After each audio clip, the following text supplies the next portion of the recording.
Hi everyone, welcome to India Biology NEET. I am Urvi and we are learning NCERT line to line. हमने standard 11 का chapter number 5 morphology of plants शुरू कर दिया है, जिसमें हमने रूट स्टेम लीव के बारे में पढ़ा है. Now we are learning about flower.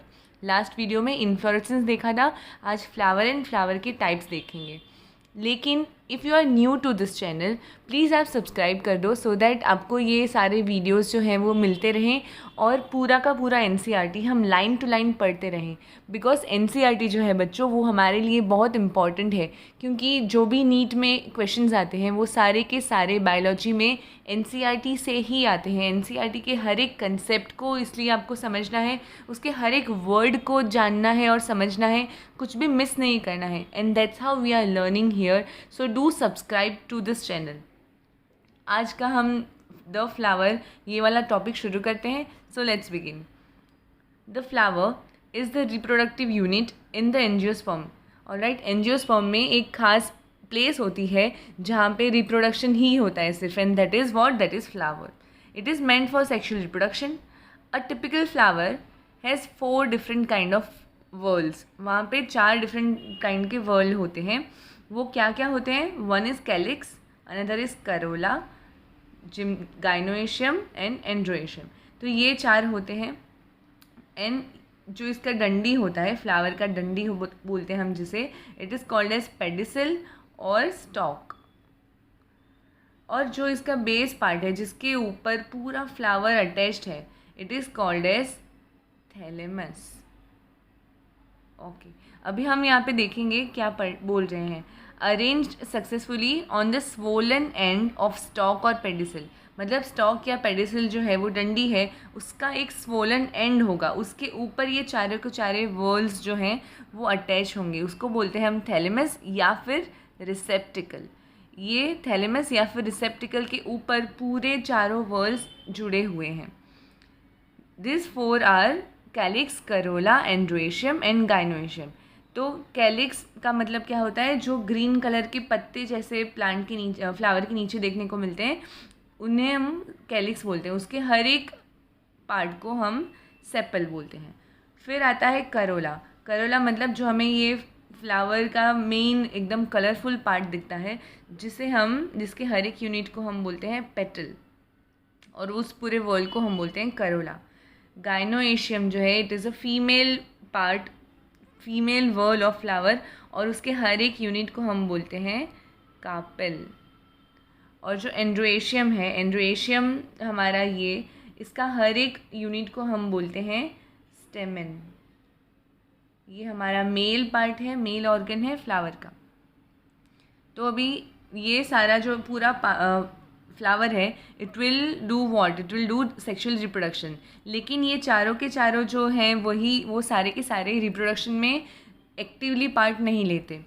Calyx and Corolla जो हैं, दे टेक पार्ट पैसिवली. मतलब वो सिर्फ पॉलिनेटर को अट्रैक्ट करेंगे और दूसरे काम करेंगे. So they do not take direct part in sexual reproduction. That's why they are called as accessory organs. Whereas androecium and gynoecium, they are the reproductive organ. वहीं पे जो हमारे गैमेट्स हैं, मेल और फीमेल, वो बनेंगे, और वहीं पे जो भी फर्टिलाइजेशन होगा, फर्टिलाइजेशन होके वहाँ पे सीड बनेगा, और इस तरीके से सेक्शुअल रिप्रोडक्शन होगा. That's why it is called as reproductive organ. और कैलिक्स और करोला उन्हें बोलेंगे हम accessory organs. In some flowers like lily, the calyx and corolla are not distinct. मतलब क्या, कैलिक्स और करोला अलग अलग नहीं दिख रहा है. जैसे यहाँ पे कैसे हमें ये कैलिक्स और करोला ऐसे डिफ्रेंशिएट कर पा रहे हैं, लीली जैसे कुछ फ्लावर्स में ये दोनों पार्ट एक साथ हो जाते हैं, मर्ज हो जाते हैं. उन्हें हम क्या कहेंगे, वो पूरे वर्ल्ड को हम बोलेंगे पेरियंथ. तो क्या हो जाता है, ड्रॉ करके दिखाती हूँ यहाँ पे, कि समझो कि ये लीली का फ्लावर है, तो इसके ये ऐसे हमें पेटल जैसे दिखता है, लेकिन उसके अंदर एक ऐसी नीचे छोटी सी लाइन भी जा रही होती है. तो ये लाइन जो है वो हमारा सेपल है, और सेपल और पेटल ये दोनों मर्ज हो जाते हैं, और इस तरीके से ये पूरा बन जाता है पेरियंथ बन जाता है. ऑलराइट, ये कई बार आपको आपके क्वेश्चंस में आ जाता है, नीट के क्वेश्चन में, तो इसे हाईलाइट करके रखना, इसे याद रखना. पेरियंथ के बारे में। अभी 2 टाइप के फ्लावर्स बता रहे हैं यहाँ पे, ऑन द बेसिस ऑफ एंड्रोएशियम और गाइनोएशियम यहाँ वहाँ पे प्रेजेंट, फ्लावर में प्रेजेंट है या कैसे है। So if a flower has both androecium and gynoecium then it is termed as bisexual. और अगर दोनों में से कोई एक ही प्रेजेंट है, मतलब एंड्रोएशियम है तो खाली स्टेमन प्रेजेंट होगा और गाइनोएशियम है तो सिर्फ कार्पेल्स ही प्रेजेंट होंगे, वैसे फ्लावर को we call unisexual. Unisexual flowers जो हैं उसमें मेल फ्लावर और फीमेल फ्लावर्स होते हैं। तो फीमेल फ्लावर होगा तो उसमें सिर्फ कार्पेल प्रेजेंट होगा, मेल फ्लावर होगा तो उसमें सिर्फ स्टेमेंस ही होंगे। ऑल राइट, अभी ये 2 टाइप के टाइप हो गए on the basis of presence of androecium and gynoecium. अभी और कैसे इसका क्लासिफिकेशन हो सकता है फ्लावर्स का, तो सिमेट्री के हिसाब से हो सकता है। क्या है, the number in symmetry the flower may be actinomorphic और जाइगोमॉर्फिक, ये 2 और टाइप हो गए। एक्टिनोमॉर्फिक के बाजू में लिखा है रेडियल सिमेट्री। अभी ये रेडियल सिमेट्री कैसे होता है वो समझते हैं। जैसे आपने हमेशा देखा होगा सर्कल होता है, सर्कल का रेडियस होता है, रेडियस, ऐसे पूरे सर्कल का रेडियस हम ऐसे मेजर करते हैं। तो अगर सेंटर से लेके सर्कल की रिम तक हम ऐसे लेके गए और इस तरीके से डिवीजन हुआ और सारे इक्वल पार्ट्स बन रहे हैं, तो इस तरीके की सिमेट्री को we call as radial symmetry, उसे हम रेडियल सिमेट्री कहते हैं। और ऐसी सिमेट्री जिस फ्लावर्स में होती है उसे हम कहते हैं एक्टिनोमॉर्फिक फ्लावर। इस पिक्चर में you can see this is a flower of धतूरा।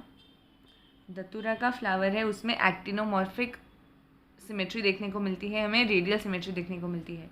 तो देखो जैसे ये सर्कल बन गया, इसका ये सेंटर है, सेंटर में से आप ऐसे रेडियस के जैसे उसको कट करोगे तो इसके ऐसे 5 इक्वल पार्ट बन रहे हैं। तो इसकी वजह से this is what, this is actinomorphic, this is actinomorphic flower. और ये जो प्लांट है इट इज़ अ पी का फ्लावर, पी जो हम पीस खाते हैं उसका फ्लावर है। तो उसमें तो आप ऐसे करो तो कुछ है नहीं सिमेट्री, सेंटर से लेके करते हैं तो इसके लिए यहाँ पे कैसी सिमेट्री देखने मिलती है, यहाँ पे ऐसे हाफ करोगे उसका तो दोनों साइड पे सेम आता है, तो ये इसको बोलते हैं हम बाईलेटरल सिमेट्री।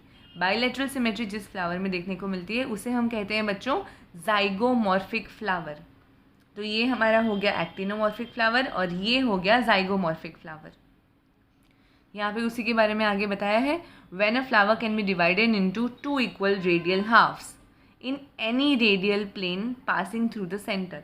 सेंटर में से पास होती कोई भी रेडियल प्लेन को लेके जब आप इक्वली डिवाइड कर सकते हो फ्लावर को, उसे कहते हैं एक्टिनोमॉर्फिक। और उसके एग्जांपल्स हैं मस्टर्ड, धतूरा और चिली। इन तीनों फ्लावर्स में एक्टिनोमॉर्फिक देखने को मिलता है। When it can be divided into 2 similar halves only in one particular vertical plane, कोई एक ही प्लेन से आप उसे डिवाइड कर सकते हो तो उसे कहते हैं हम जाइगोमॉर्फिक फ्लावर्स। और उसके एग्जांपल है पी, गुलमोहर, बीन और केशिया। अभी ऐसा ज़रूरी तो नहीं है कि सारे के सारे फ्लावर्स सिमेट्रिकल ही हों, तो कुछ कुछ फ्लावर्स बोलते हैं कि भाई हमें अलग होना है, हमें ऐसे इन लोगों की जैसे डिवाइड नहीं हो जाना है, तो वो बन जाते हैं एसिमेट्रिक। एसिमेट्रिक फ्लावर्स का क्या मतलब होता है, दे आर इरेग्युलर और उसमें आप कोई भी तरीके से उसे ऐसे डिवाइड नहीं कर सकते, उन्हें हम कहते हैं asymmetric flowers. If it can not be divided into 2 similar halves by any vertical plane passing through the centre, उसे हम कहेंगे एसिमेट्रिक फ्लावर। और उसका एग्जांपल है कैना। ये सिमेट्री के हिसाब से हमारे पास 3 हो गए, गाइनोएशियम एंड्रोएशियम है या नहीं उसके हिसाब से हमारे पास 2 टाइप ऑफ फ्लावर थे। अभी और एक टाइप के फ्लावर्स देखने को मिलते हैं कि उसमें कितने नंबर में फ्लोरल अपेंडेजेस प्रेजेंट है। तो अ फ्लावर में बी ट्राइमेरस, टेट्रामेरस और pentamerous when the floral appendages are in multiple of 3, 4 और 5 रिस्पेक्टिवली। मतलब क्या कि एक फ्लावर है, एक फ्लावर के पास 3 पेटल्स हैं, 3 उसके पास सेपल्स हैं, तो इसे हम बोलेंगे ट्राइमेरस फ्लावर। अगर वैसे ही उसके पास 4 की अमाउंट में प्रेजेंट है या 4 की मल्टीपल में 4, 8 ऐसे प्रेजेंट है तो उसे हम कहेंगे टेट्रामेरस फ्लावर। और 5, 10 इस तरीके से उसके पास फ्लोरल अपेंडेजेस मतलब जो भी फ्लोरल पार्ट है वो प्रेजेंट है, तो उसे हम कहेंगे पेंटामेरस। अभी और एक टाइप का फ्लावर और एक टाइप है कि फ्लावर्स विथ ब्रैक्ट्स। अभी ब्रैक्ट्स मतलब क्या वो समझते हैं। यहाँ पे मैंने बोगनवेलिया का पिक्चर लगाया है, तो फ्लावर तो बोगनवेलिया का ये है जो वाइट कलर का दिख रहा है, लेकिन ये इसके नीचे का हिस्सा है जो पिंक पिंक कलर का हमें दिख रहा है, it is not a part of flower, लेकिन ये क्या है, it is a leaf. Leaf है ये, रिड्यूस्ड लीफ है, तो उसे हम ब्रैक्ट बोलते हैं। ये रिड्यूस्ड लीफ को वी कॉल एज ब्रैक्ट। तो जब भी ये से ब्रैक्ट फ्लावर के बेस में प्रेजेंट होते हैं, पेडिसल के नीचे उन्हें पाया जाता है, देन ऐसे फ्लावर को बोलते हैं हम ब्रैक्टिएट, उन्हें हम ब्रैक्टिएट कहते हैं। और दूसरे फ्लावर्स जिनमें ब्रैक्ट नहीं पाए जाते उन्हें we call as ebracteate. तो ब्रैक्टिएट फ्लावर का एक एग्जाम्पल हमारे पास है, वो बोगनवेलिया है, जो आपको हर एक जगह पे देखने को मिल जाएगा। ओके, अभी तक का हमने इतने टाइप्स देखे, आगे भी बहुत टाइप आपको देखने को मिलेंगे फ्लावर में। उसमें देखो ये 3 टाइप के हैं, ये मैं आपको नेक्स्ट वीडियो में समझाऊंगी। अगर अभी तक का आपको कुछ भी डाउट है, कोई भी क्वेश्चन है, तो कमेंट करके ज़रूर बताना। और अगर आज का वीडियो आपको अच्छे से समझ में आ गया और सारे कंसेप्ट क्लियर हो गए, then please like this video and subscribe to our channel. Thank you for learning with us.